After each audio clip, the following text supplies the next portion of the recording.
Congratulations, we move now to Best Talk Show for Community. The winner of this category is the Sandton Times Hour at 9:09.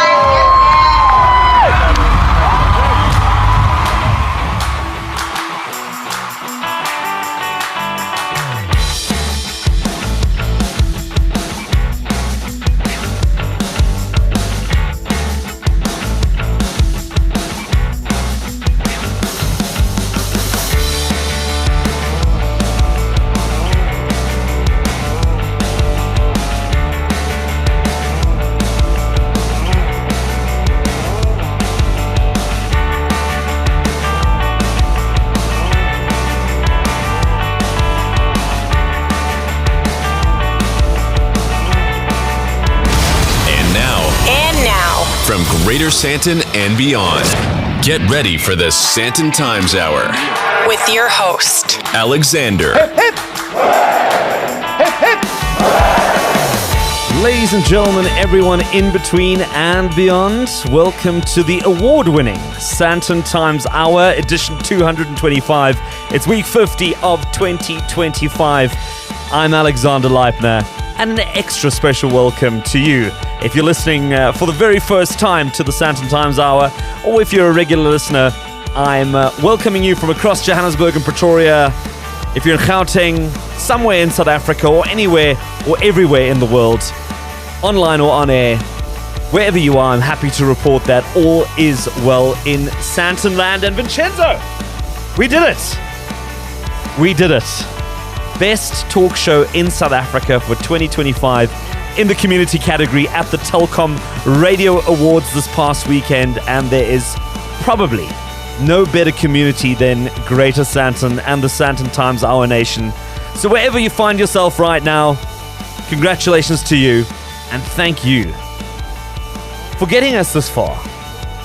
And I think you celebrate with us in this fantastic achievement, I think, for the show. And what a night we had this past weekend. South Africa's best broadcasters recognized by 50 industry judges. They had over, I think, 1,600 odd entries, and here we are. Congratulations to my fellow nominees, as well as the team at 919, who walked away with 4 awards in total for the station. My podcast audiences, as you know, the show had been nominated for a podcast of the year last year, and now to walk away with a radio award, I mean, doesn't get better than that. I'm truly honored and a bit overwhelmed to have received this award. I didn't get to say a thank you speech because, you know, otherwise we'd be there the whole weekend. But I think this will have to be the thank you speech. So first and foremost, I have to thank God for his guidance, grace, and mercy. All glory to him for the opportunity and the strength to be here and to do what I do on a weekly basis. To my family for their unwavering support and feedback on a weekly basis after every show. I get a phone call. I get my own focus group telling me what worked, what didn't work. And a very special thank you to them. The Sandton Times Hour has been around for 5 years, and the journey started exclusively as a podcast during the first week of lockdown in 2020. Then expanded onto FM radio a year later, and then onto a mobile app, and then to a wide range of local and international digital platforms. And here we are, 225 shows later, and a Best Talk Show Award. Truly, it's been a road that has been going for longer, at least 25 years. And it hasn't been a concrete highway, mind you. It's been a cobblestone road made up of individuals and moments who intentionally or unknowingly paved a way to this title. And a special thank you to a list of people that I've had the privilege of working with and who've sown into me and given me opportunities and guidance along the way. Just to name some of them: Michael Smurthwaite, Sean Bosman, Natalie Bucas, Gareth Cliff, Tom London, Daryl Ilbury, Kate Turkington, Aki Anastasiou, Andrew Digavea, Yusuf Abramji, Ryan Till, Damon Calvari, Ian Crew, Dave Tiltman, Rena Broomberg. Then, of course, the leadership at 919, Mervyn Sigmoni, Kanthan Pillay, Abigail Milosevic, and then, of course, my regular contributor, Tat Wolfen, who I'll be connecting with later on again. And thank you to the judges, the sponsors, Telkom, as well as the guests and listeners who've made up the sound tapestry of the show every single week. This award means the world. Thank you. But for now, enough with the radio awards. And what a way to round off the year. What's on the menu this week? Well, in a bit, I'll be sharing a chat I had with one of the 50 firemen that ran up South Africa's highest building this past weekend in Sandton. It's absolutely incredible. Then it's a Chinese brand that is making headway. Their head office is in Sandton, and they're expanding their offering, and I'll be getting all the details for you. As always, then we catch up with our regular entertainment commentator to take a look at the latest movie to watch, as well as a favorite Christmas movie for the week. And finally, I chat to one of the most accomplished female conductors in the world about her upcoming tour to South Africa. You won't want to miss that. As always, I'd like to hear from you, so if you'd like to get in touch, you can send through your questions, comments, and feedback to email editor@sandtontimes.co.za. You can connect on social media at Sandton Times or hop onto the website sandtontimes.co.za or use the WhatsApp line 084 Sandton, that's 084 726 3866. And if you're not part of the podcast community, be sure to subscribe to the Sandton Times Hour on your preferred platform, Apple, Spotify, Amazon, YouTube, AfroPods, Podcast Party, and so many more. Especially now over the holidays, you get a chance to catch up on some of the shows you might have missed. And be sure to like, share, and subscribe. Follow the Sandton Times on social media. At Sandton Times. This past weekend, 50 firemen and women got into full gear. That's safety boots, 3-layer fire-resistant protective suits, helmets, and self-contained breathing apparatuses, i.e. an oxygen tank on their back. And they raced up the 55 floors of the Leonardo in the heart of Sandton, the tallest building in South Africa.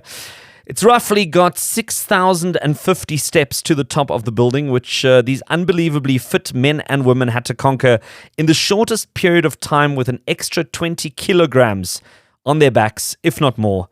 The fastest fireman on the day was Manichos with a time of 13 minutes and 36 seconds. And just to put that into perspective, the slowest time of the day was 44 minutes and 27 seconds. So that's a third of the time. Whereas the fastest female firefighter on the day was Matamako Moswete with a time of 19 minutes and 30 seconds. The event was staged by CHARNAUD, a protective gear manufacturer in South Africa, marking their 50th anniversary this year. And I had a chance to speak to Emile Conrad, Route District Municipality senior firefighter and multiple winner of the South African Toughest Firefighter Alive competition, to tell me a bit more about this event. Events like these are designed to promote fitness in the fire service and also to give firefighters something to aim for. Like our daily lives is unpredictable at the station. We don't know what to expect. So being physically fit, I always profess it needs to be one of the most important things. So this event is another event where firefighters can push themselves to the extreme under the firefighting conditions, to test themselves and see how physically fit they are. Would you say that in the South African context, this is probably the most extreme urban climbing you have to do as a firefighter? Correct, yeah, especially for us coming from the coast. The altitude also plays a role. But yeah, I think for me, I've been competing since 2011, and I think this was the toughest event that I've done. What kind of challenges are you exposed to as a firefighter on a daily basis? I mean, it's not running up the tallest building in Africa every day. Yeah, the thing about for being a firefighter, you need to be prepared for the unknown. I mean, from sack fires, we do a lot of veld and forest fires, so you need to be prepared for anything and adapt with what you have to neutralize an incident. So yeah, it's dealing with your trauma is the one thing as well. And then some days you're quiet. So and also we deal with a lot of stresses because we can go from just chilling at the station to having to recover people from vehicles and so on. What kind of training do you have to do to be fit to this extent? I always say there's a lot of things that you can do as long as you stay consistent. So I try and do as much as naturally possible to the job. So I find functional training like CrossFit as a good base to build your fitness overall, because it targets all aspects of fitness. And then also you need to do conditioning training. Like obviously we don't work in athlete clothes like shorts and those kind of things. So we need to simulate the firefighting environment while training with your gear and a kit on. And that just narrows that gap of being prepared for the unknown. But this is not just about being fit or looking good. This is something that your life depends on. Correct, yeah. I always say, like, we never know when we have to fight for our own lives, fight for someone else's life. And, like, our conditions is unpredictable. So events like these where you push yourself to the extreme, to the limit, it just builds, confidence in yourself, knowing what you are capable of. So when that day comes, you know you can draw from your strength and God's strength as well to just push through. Tell me a little bit more about your gear. I mean, what goes into this kind of outfit? I mean, it's not heavy just for the sake of being heavy. I mean, there's quite a bit that this fireman's gear can handle. Correct, yeah. So structural firefighting gear has got 3 layers. It's got an outer cell, which acts as a barrier between radiated and flame contact. And then it also has a moisture barrier and a thermal barrier as well in the inside. And give us an idea of what this suit can withstand. Our structural fires, on average, a building fires about 600 plus degrees. It's actually amazing to experience. It's going in there, you almost feel bulletproof, it is weird, which is also a danger because you don't know how hot it really is outside having the gear on. So it acts as a shield between the firefighter and the dangers outside. And I mean the cool slogan that says the last line of defense, because that's really the last line of defense between you and the fire. So and obviously your body core temperature is slightly trapped inside, so that's the only heat that we experience. But the flame itself, you can obviously gradually feel the build-up of heat, but it's something to experience that you can't really put into words. The voice of Emile Conrad, Route District Municipality's senior firefighter. And let me tell you that if I was caught in a fire or an emergency, I could count myself lucky to have any of these 50 South African heroes on duty and looking after me.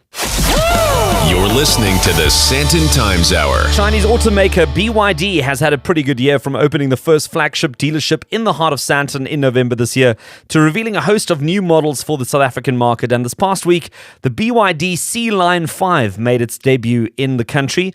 I had a chance to sit down with BYD South African Managing Director Steve Chang to find out from him what the journey's been like so far. Exciting, fast-moving, and very hardworking. Hard works. What's been some of the milestones for you in terms of bringing this brand into the country and building it up? First milestone is to convince the brand to bring the EVs into South Africa while we still have load shedding. Second milestone is setting up the 18 dealership while we only have 3 electric vehicles. Third milestone is that bringing the PHEV, the only PHEV double cab for the country. This year, April, and then that one is doing so well now in our dealer network. It's not a cheap vehicle; it's just under R1 million rand, but people come and buy the car. That to me is amazing. And now we expanding. 3 months ago, we have 3 staff at the office, and in 3 months' time, we have expanded our staff count to 50. So that just show you that to show you what's BYD speed. We are ready to expand. We have the correct lineup. I think if you look at our website, look at our vehicles, I think we are the only company right now in South Africa that's focusing on developing a market that wasn't there, which is the new energy market between PHEV and BEV. And we have everything for different type of clients. So the product matrix covers everyone in the vehicle market that who wants the taste of the battery electric vehicle, which is a Dolphin Surf, starting price 339,000, right up to your C-Line 7 BEV, that's about 1.3 million. And in the model, you can choose Shark double cab PHEV, you can choose C-Line 6 PHEV. Now you have the family C segment compact SUV that sits under R500,000 rand. So that's everything for everyone in the market. They can pick and choose what they want in their basket. I mean, the growth of the brand and the business in South Africa speaks to not only a growth from a business investment perspective, but it must also be backed up by a demand by customers wanting to try BYD, buy into the brand and experience it. Yes, so our brand value is very high in South Africa. BYD is not just another Chinese company. We're really coming and trying to deliver quality products, bringing innovations. Whatever you see in the BYD lineup, it's what you see on the international stage. So we're not bringing a vehicle with a different engine, with a different battery, D-spec. No, whatever you see on this vehicle, it's a proper international standard innovation technology for the South African consumers. We slowly, but building a very brand confidence in the South African consumers. There was one time I was driving my CO7 to a restaurant. When I get to the restaurant, the person that's the security guard asked my IDs and everything, driver's license, went down the window, and the first thing he said to me, really, I was so happy that evening. He said, I know this, BYD, this is the Chinese Porsche. So you can see that people's mindset about our brand value, it's really, really nice. And I'm very, very happy for that. Yeah. You've got 8 models now in the market. Of the 8 models, which ones are you seeing performing really well, really getting traction? Right now, our best-selling model is Dolphin Surf. Who says electric vehicle won't sell in South Africa? It sells, but it must be priced properly. In terms of your 2026 plans, where do you see the business going from here, considering your momentum that you've got going now? BYD, every month we're making new sales records. Given our dealer expansion, we will only see more orders. We get people from the farming community who wants to buy EV. The farmers now have solar panels, batteries. It's only logical for them to change some of their cars, family cars, into EV. And they are phoning. But where is the BYD in Polokwane? Where is the BYD in Mafeking? Where is BYD in Nelspruit? So we have to expand. Does that then also mean we're going to see the same amount of releases, if not more, in 2026 in terms of new models coming into the market? Yes, we are planning to bring in 3 new models in 2026. All 3 are plug-in hybrid. And then we were also looking at bringing other brands into the country. But I'm not 100% sure when we're going to bring the new brand, because we are very happy with what BYD is doing at the moment and trying to consolidate the BYD brand if we can, for the time being. That was BYD South Africa Managing Director Steve Chang, and I also had a chance to sit down with Mark Handley, Commercial Director for BYD South Africa, and I asked him about BYD's growing presence in the country. BYD started small. Very simple reason, Alex, is because the model range was limited to electric models only. So BYD launched in South Africa with 2 electric models, namely the Dolphin and the Atto. And because the electric market is still very small in South Africa, the business wasn't scaled until the PHEVs came. So the PHEVs is the absolute game changer. So you'll know from the NAAMSA stats that hybrid vehicles and plug-in hybrid vehicles have really grown very quickly in a short space of time. So we believe right now, with the launch of our PHEVs, it's the right time to scale our business. Looking after the commercial space for the brand, where do you see the opportunities in the South African markets for BYD? That's a long answer. I'll try and be as short as possible. Let's start with number one. Number one, investors. So I'm also in charge of deal network development, and when I announced my appointment, I actually delayed going onto social media for a couple of weeks because I just wanted to catch my breath in the new role. But the moment I went public, just on my private social media, Facebook, LinkedIn, and so forth, my phone just exploded with investors wanting to invest, and the narrative was all the same. Mark, I invest in legacy brands. I know I need to pivot into the Chinese brands, but I don't know which brands. But I do know one thing: BYD. If I could get BYD, that's the brand I want to have, because I've read so much about it and I have a huge amount of admiration for what they're doing. So these are the conversations I've been having with investors. And these are dealers that we're talking about, dealerships. We call them investors because it's their money. They put their money in, and so we actually have a long list of dealers or potential dealers, and we pretty much we've mapped out the country. We're looking at Namibia and Botswana as well. We'd like to go into those 2 markets, but we've pretty much mapped out the country. So we're going to scale fast now. Why? Because we have the models, as you can see behind me, to do that. Steve, your managing director, also spoke about a very ambitious plan to roll out charging stations as well. Correct. Which is always the big debate about electric vehicles, right? I've got the car, where do I charge it? Is it the chargers come first and then the car, then the car and then the chargers? What are your plans around that to kind of build that infrastructure? Yeah, so Eskom is the main actor in terms of energy generation in South Africa. So we'll be partnering with Eskom on a couple of things. Number one is charging when it's cheaper. So we're working with Eskom to say, well, where do you have, or when do you have excess capacity? If it's at 1 o'clock in the morning, we can program these cars when they take on that charge. And if we can offer our customers a reduced rate, that is a game changer. Number 2 is obviously infrastructure and partnering with Eskom as to where these charging stations are, where we put them. And number 3 is sharing the technology. So BYD is a technology company. We have fantastic battery technology, not just for vehicles, but for charging stations as well. So it's partnering with Eskom on all these various solutions to really scale the charging infrastructure.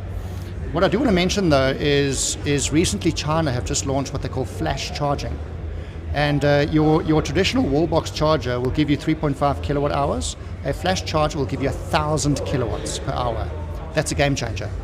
Flash charging means you can charge your car at a range of 2 kilometers per second. That's the same amount of time as it takes to fuel your car. So we intend to bring that technology to South Africa by the end of 2026. In other words, starting off with that. Flash charging. It's a real game changer.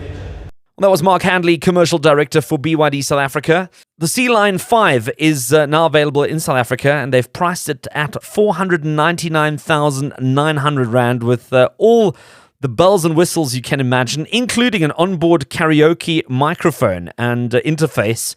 I guess that's for that four-ways traffic, I'm assuming. You're listening to the Sandton Times Hour. And as we ease into the second half of the Sandton Times Hour, my name's Alexander Leipner, and if there's anything that sounded interesting, intriguing, good, and you want to get some more details, don't forget to check out the show notes for this week's edition on sandtontimes.co.za for a detailed breakdown of all the details, things we've discussed, links, and further reading. And you can also connect with the Sandton Times on social media at Sandton Times, or save yourself the WhatsApp number 084 Sandton 084-726-3866 for your voice notes, text messages, and more. That's the exclusive Sandton Times WhatsApp line. It's time to connect with our regular entertainment commentator, Tat Wolfen. And Tat, you've had a pretty good week at the cinemas this week. Well, Alex, I warned you before the show today that you're going to have to just wind me up and let me go. You did. Because I am in full rant mode. So let's kick straight into it with, occasionally I like to talk about cinemas and the industry. And, if you'd asked me about a year ago about Stair Kinnekor's fate, I would have said to you they're a spent force, and I wouldn't be surprised if they close their doors within 6 months. They were underrunning their projection lamps in order to save lamp life, so the images up on the screen were dull and lifeless. But I hadn't reckoned with Stair Kinnekor's renaissance that was to come. Okay. Wow. They've brought in new money, new energy, new commitment.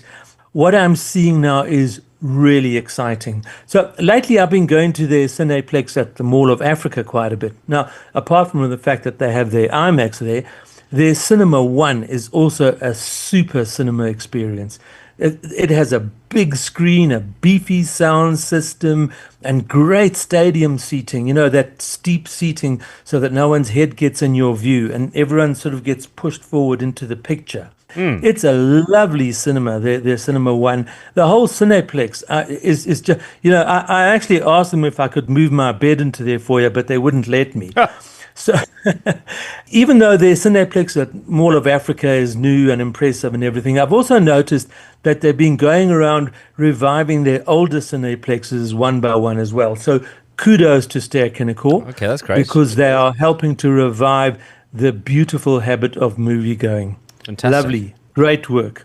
I happened to see this movie, this next cinema Christmas attraction at Mall of Africa the other day, and the movie is Zootropolis 2, the new animated movie from Disney. Now, first up, it doesn't contain any socio-political messaging, so Disney appear to have turned that corner, thank goodness. But let me tell you how much fun I had. So the premise of Zootropolis 2 is that it's this unlikely policing duo of a fox and a bunny, and how they'd pulled off an amazing job in their previous movie, but now they've been relegated again to lower ranking. But they're undeterred, and they have their eyes set on the next great crime-busting coup. And this Zootropolis 2 has some really nice moral messaging without being overly didactic. And for the kids and the adults, there are heaps of hair-raising and hilarious action sequences. And for the adults, there are sly references to classic decades-old movies such as Silence of the Lambs. And, if you're a movie buff, you'll spot a lot of those references. And it's packed with adult humor, by which I don't mean vulgar jokes, but clever ones, you know. Yeah. I did a bit of a calculation in my head that there's an average of about one laugh out loud joke per minute, which converts to about 100 hearty chuckles for each parent that's going to be taking their kid to that movie. Nothing wrong with that. And at the same time, it's got a lot to engage the kids as well. You know, it has a star-studded voice cast, including David Stratton, Idris Elba, and even Shakira singing a song that sounds suspiciously like a clone of her World Cup hit. Okay. And I also have to tell you that the 3D in this film is fantastic. Wow. It really is good. And if you want to see it in 3D, you have to see it by Thursday this week, because cinemas these days in South Africa seem to have a prejudice against 3D. So 3D movies only get shown in their intended format for about a week, 2 weeks at best, and then they go flat. So if you want to see Zootropolis 2 in its best available experiencing format, I think you get what I'm trying to say here, Yep. then go and see it at a cinema before Thursday or by Thursday, because this is an experience that you're not going to get on streaming at home. I'm really thrilled to say that Disney Animation is putting Disney back into Disney. I can't remember when last I had so much fun in a movie theater. Brilliant. Well, Zootropolis 2, if you haven't seen it, if you've seen Zootropolis 1, which I thoroughly enjoyed, I watched the trailer for Zootropolis 2, still have to see it. Definitely comes highly recommended. And then we've got our Christmas movie, our classic Christmas movie for the week, which is Jingle All the Way. Are you going to subject us to one of your Arnold Schwarzenegger impersonations? Well, the only reason is because Arnold Schwarzenegger is the star in that movie. And I think it was just like, I don't know, it was just one of those movies that really just stuck with me. And it's just got some great lines in it as well. I mean, you know... I'm just going to warn you, if you're going to do an Arnold Schwarzenegger impersonation, I may have to sing a Bing Crosby song for you. The Turbo Man. Jingle All the Way, where he plays this mattress salesman, and all his son Jamie wants is a Turbo Man. It's a good watch. I mean, I thoroughly enjoy that movie every single time I watch it. It was huge fun, I remember. In fact, it's time, I think, for me to see it again, and I see that it is available to hire on Apple Plus streaming. Although it was such a good laugh, for me, the sort of more serious underpinning of it is that it's an indictment of this frantic runaway consumerism, but it's dressed up as a comedy. And I think Jingle All the Way addresses that in a very funny way. Well, there's two great watches for you. One current, Zootropolis 2, and one a classic, Jingle All the Way, with Arnold Schwarzenegger.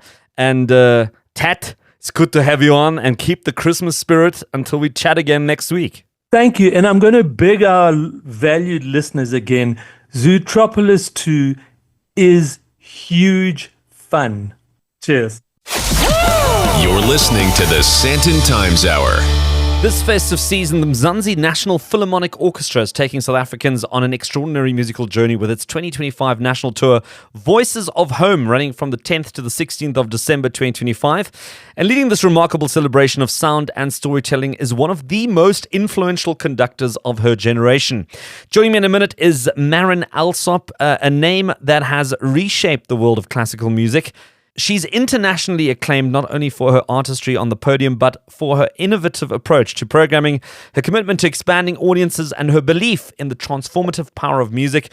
And I also look forward to chatting to her about the need for a National Philharmonic Orchestra and, of course, the part it plays in shaping society in South Africa. But Marin is the first woman to head major orchestras in the United States, South America, Austria, and Great Britain. She made history as the first female conductor of the BBC's iconic Last Night of the Proms, and the first woman and first American ever invited to guest conduct it 3 times. She has an incredible list of accolades, which I won't be able to take you through right now because there are just so many. But her life and legacy are also the subject of an acclaimed documentary called The Conductor, which earned an Emmy nomination and an award from the Naples International Film Festival. It is an absolute honor to have her with us today. And welcome to the Sandton Times Hour, Marin Alsop. Yeah, great to be here. Thanks for speaking with me. And, well, of course, I think symphonic music may not be at the top of people's list. I think it is an incredible manifestation of the best of humanity. People coming together, 80, 100 people coming together to work as one unit.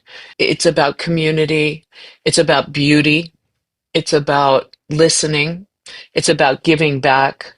It's about so many things. And, learning to play a musical instrument as a child gives kids incredible skills that they can't easily learn elsewhere. You have to motivate yourself to practice every day. You have to learn that progress is slow but steady if you apply yourself. You have to listen to others. So many skills that are applicable across disciplines, whether they become a politician or a lawyer or a doctor or a professional musician. Having a national orchestra to represent the country is also a hugely beneficial and inspiring dimension to this project in particular. I mean, it's interesting that you mentioned that, because often people will say, well, orchestral music is outdated. And I was a bit of a strange child when I used to grow up, and people used to say to me, so what music do you like? And people would say Roxette, or they'd say, Bryan Adams, or whatever it is. I'd say, it's the Raiders of the Lost Ark soundtrack, or it's the soundtrack to Jurassic Park, which, by John Williams. And it'd be these orchestral scores. And it's amazing how we, very quickly dismiss classical music as being outdated, but we don't realize that how much of it is still in a lot of the movies and a lot of the TV shows that we watch, but also a lot of electronic dance music is built up on very similar musical structures. If you look at like how certain tunes repeat, how certain parts of the song repeat and are structured and build up and break down, it's same but different. Yeah, no, I think this is a very astute comment on your part, because music is everywhere now. It's just ubiquitous. Of course, John Williams has probably the biggest influence on young musicians, on young people, of any composer in history, because his music reaches so many people. A slight disclaimer that he's a good friend, and he is the most generous and warm, and he believes so much in orchestral music and bringing people together, and what not only music but film can do. So I think when you go anywhere these days, there's music. It's not like 100 years ago where it was rare to hear some music. So it's just part of our society now. We're all born hot-wired to experience, to love, to have opinions about music. And that's what's great about music. It's not political, it's not partisan. You and I can sit down and listen to the same group or the same piece and have dramatically different opinions, and they're both valid. How did you find yourself conducting the Mzansi National Philharmonic Orchestra all the way on the tip of Africa? Yeah, there's a really good question. That's what I love about being a conductor. You can never predict where you're going to be next and what's going to happen. But I met Bongane Tembe, the CEO and the really the mastermind behind this orchestra, and one of the most wonderful human beings and a huge advocate for the arts worldwide.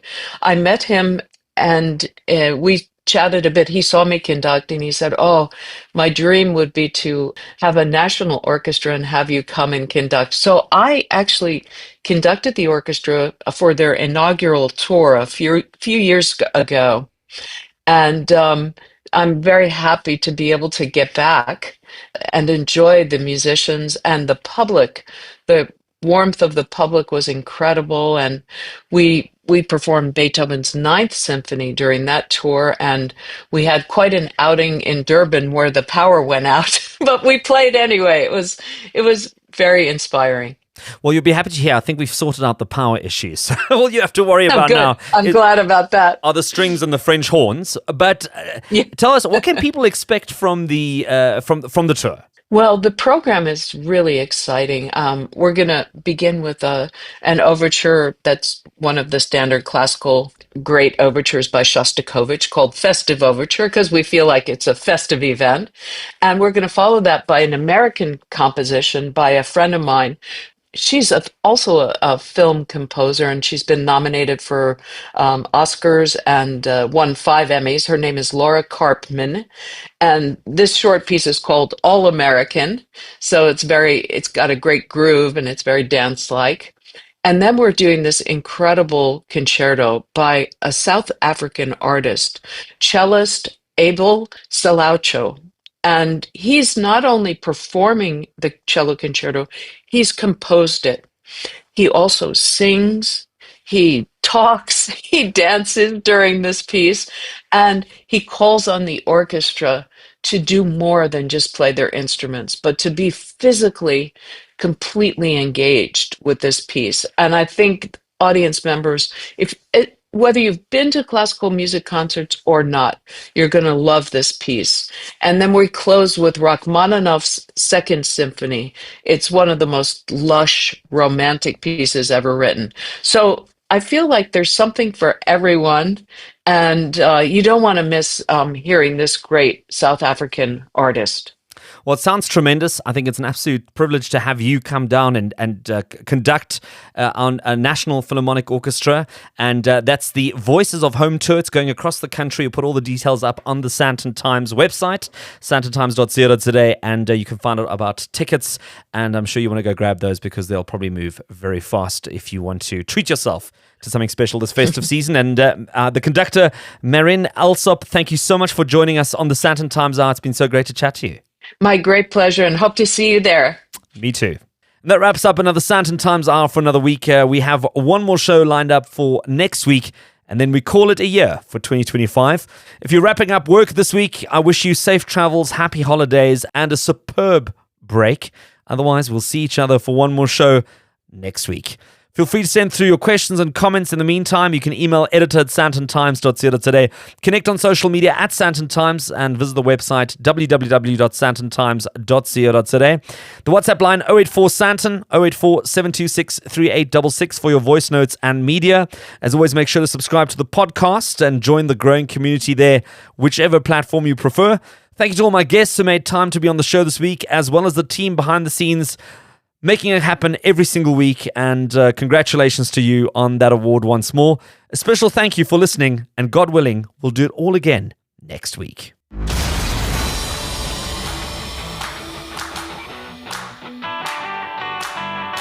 That's it for this week. Thanks for listening to the Sandton Times Hour.